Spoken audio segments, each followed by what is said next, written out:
Final Fantasy Tactics for the PS1 is considered one of the greatest games in the Final Fantasy series. It's also considered one of the most frustratingly difficult.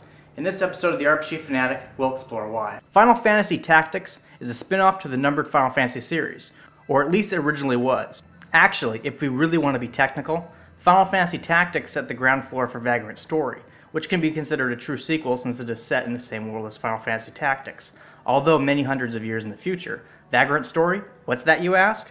Well, Vagrant Story is another little-known RPG released by Square. One of these days I'll get around to reviewing it. Anyway, the really important thing to know is that this game is the brainchild of Yasumi Matsuno, previously well known for the Ogre Battle series by Quest. In case you didn't know, in the 90s Ogre Battle was a series of popular strategy RPG games. When Square hired Matsuno, they assigned him the task of creating a strategy RPG game based on the Final Fantasy series. Thus, Final Fantasy Tactics was born. Yasumi Matsuno would go on to direct a number of projects for Square, namely Final Fantasy XII, but let's get back to talk about how it all started for him with Final Fantasy Tactics. Now, the plot of the game is complicated and spans a number of years, but to summarize it as best I can, you follow the events of Ramza Belov. Ramza gets dragged into a battle between members of the royal family for the throne of the kingdom, known as the War of Alliance, and eventually uncovers the churches pulling the strings of both sides, trying to cause the royals to kill each other so the church can swoop in and get credit for saving the kingdom, making their political influence stronger. To help win over the people, the church is using a legend about the Zodiac Braves, a group of warriors who defeated the evil Lusavi creatures with the aid of 12 Zodiac stones. What the church doesn't realize is the stones allow the Lusavi to possess the stone holders. Now, in addition to Ramza's plot, we had the plot of Delita, a side character. Delita is a peasant who once served Ramza as a vassal, but after Delita's sister was killed by Ramza's brothers, Delita swears revenge on the aristocracy. Throughout the story, we see him manipulate and eventually kill many of the royalty off, although Delita is not an evil character. Rather, his goal is to change the world no matter the cost, and eventually become king. Delita's story intertwines with Ramza's because Delita assists Ramza, knowing that by doing so, Ramza will kill off the Lusavi so that Delita does not have to. However, because Ramza is opposing the church, he is branded a heretic, and Delita becomes remembered as a hero that united the kingdom, even though Ramza did the majority of the work. In my opinion, the story for Final Fantasy Tactics is one of the best stories in any Final Fantasy games. It could give any fantasy novel a run for its money. I will openly admit that 70% of my love for this game is due to the plot and not necessarily the gameplay mechanics. Speaking of which, let's talk about the combat system. The game is a strategy RPG, meaning you control several characters who move independently across the battlefield, similar to chess. This means you can have several characters gain up on a single enemy unit. You also have to consider the movement range and the jumping ability of a unit, as the maps have distance and height levels. Paying attention to the terrain is important, for if a character is too far above or below a unit, they can't hit them with melee attacks, and if they're standing in deep water, they can't fight at all. Also, when you defeat enemies, within 3 rounds their corpse will vanish, turning into either a chest with an item or a crystal. If they turn into a crystal, your characters can learn one of the enemy's skills if they have unlocked the job for that skill, or you could just have your character's HP and MP restored. Note that because the game comes with a very detailed tutorial accessible from the game menu, I don't really need to explain all the mechanics involving combat. I do feel it is worth pointing out that the in-game tutorial is one of my favorite features of the game, because this is a very complicated system, and it helps a lot to have a video tutorial show you exactly what you need to do. I will talk about one central gameplay element, and that is the job system. This system is a more evolved form of the job system seen in Final Fantasy III and Final Fantasy V. Basically, to unlock new jobs, you need to gain certain levels in other jobs by accumulating job points. Job points are gained for basically doing anything in combat. You can also spend a character's earned job points to let them learn new abilities. However, a character has a limited amount of abilities they can use at any one time. The job system is basically a really complicated system of multi-classing. Jobs are also important because they determine by how much a stat increases when the character levels up. For example, a knight gains more HP and attack bonuses than a summoner does.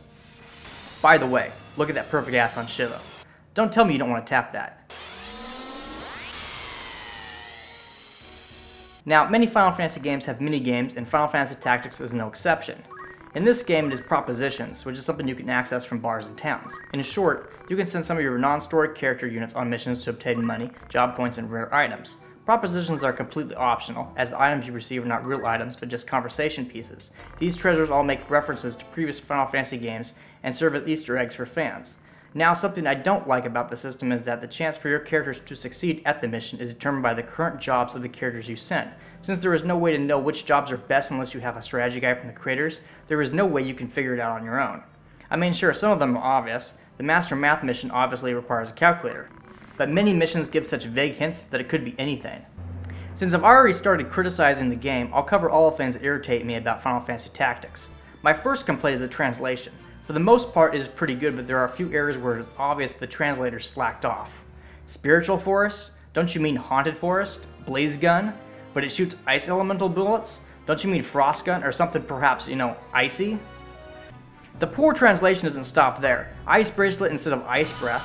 Then there is a summon spell for Lich. It says Rich. Ha ha ha! Fuck your couch! I'm rich! Lich! Also, Final Fantasy Tactics is another one of these RPG games where the designers did not balance the encounters well.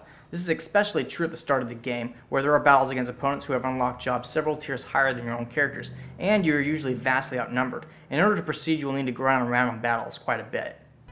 The job system itself is somewhat confusing. In truth, there are only a few abilities that are worth a damn, and the majority have little to no long-term usefulness. Many are nothing more than a gimmick which might trigger once in a blue moon.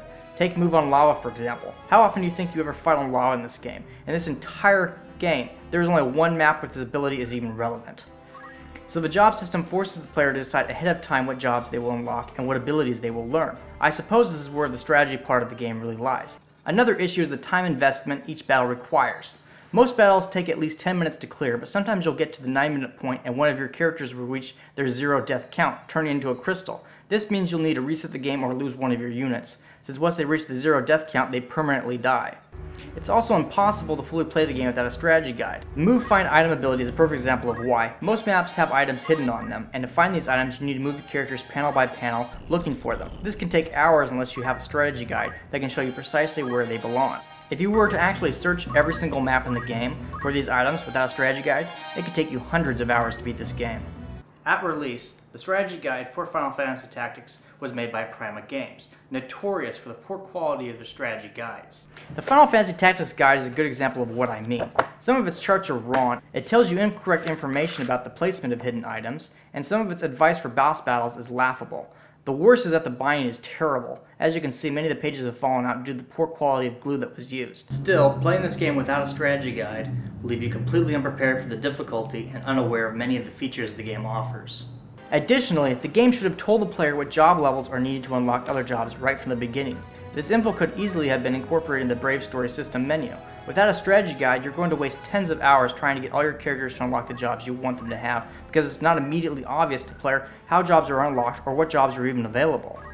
It is my belief that strategy guides should only be for when the player gets stuck beyond all hope or wants to find hidden secrets. You shouldn't need to study thick strategy guides just to play the fucking game normally. My final complaint is that the game has some trap points where you might have to start the whole goddamn game over again if you screwed up. See, there are about 3 points in the game where you fight 3 to 4 battles back to back with no opportunity to enter random battles to level up or restock supplies from towns. I call these the castle battles, and the game allows you to save in between these battles. If you aren't aware of how difficult the battles are, you might end up saving after a battle without being strong enough to beat the next one. This would mean you have to start the whole fucking game over from the beginning. Wait, what the hell? Did you see that? What the hell? I didn't even move. I didn't even move. Did you see that? My characters didn't even move and I died. I died.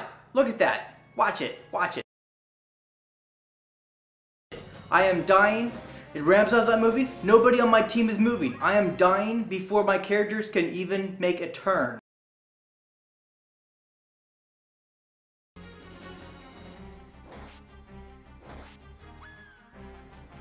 This is so fucking stupid.